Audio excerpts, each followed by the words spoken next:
examine it. I would pull back and I would digest the story. I'm going over the story over and over and over and over. And I'm looking for that thing. I'm looking what makes a lion a lion. I'm looking because if I can find out what makes a lion, I can help you turn that switch on.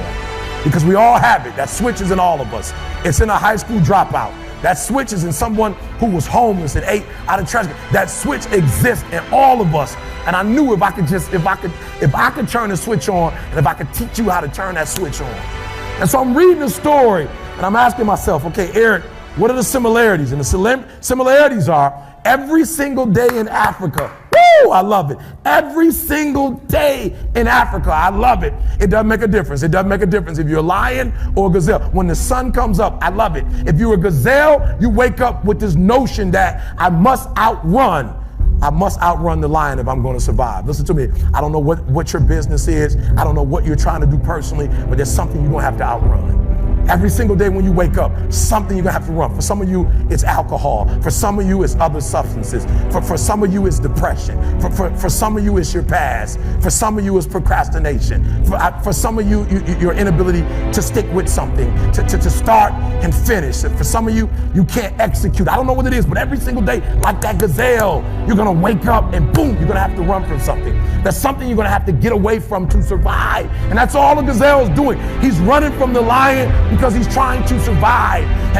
But what's weird is that even though the lion is considered to be one of the most ferocious animals, one of the most dangerous animals, one of the kings of the kingdom, that when the sun comes up in Africa, that the lion has to do something too. Even though he's great, the gazelle's not going to come and just let him eat him up.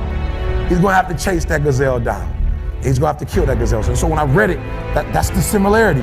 That if it doesn't make a difference if you're a gazelle, it doesn't make a difference if you're a lion. If you're at the top of the game, you still got to work. If you're at the top of your game, you still have to grow. If you're at the top of your game, what I know about you, if you're at the top of your game, there's still room for improvement. You can still get bigger. You can still get better. You can still be bolder. If you are still alive, there's still room for growth. There's still room to grow and be better. And so it says, it doesn't make a difference in the safari. In Africa, it does not make a difference when the sun comes up. Boom! You better get to running. So I studied. I said, what's the difference? What's the difference? And I noticed that the gazelle is running. And I asked myself, what's the difference? And I got it. The gazelle is running. The gazelle is afraid. The gazelle understands that if it does not stop running, or if it stops running, it's going to die.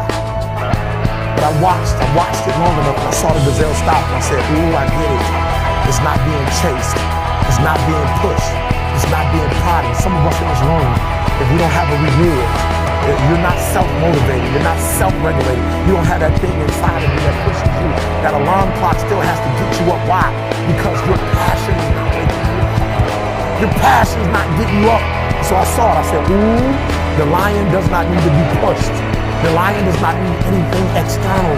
That thing that it needs is inside. And so every single day, the lion wakes up and he runs and chases the gazelle. Why? Because he realizes that if he is to survive, if his kids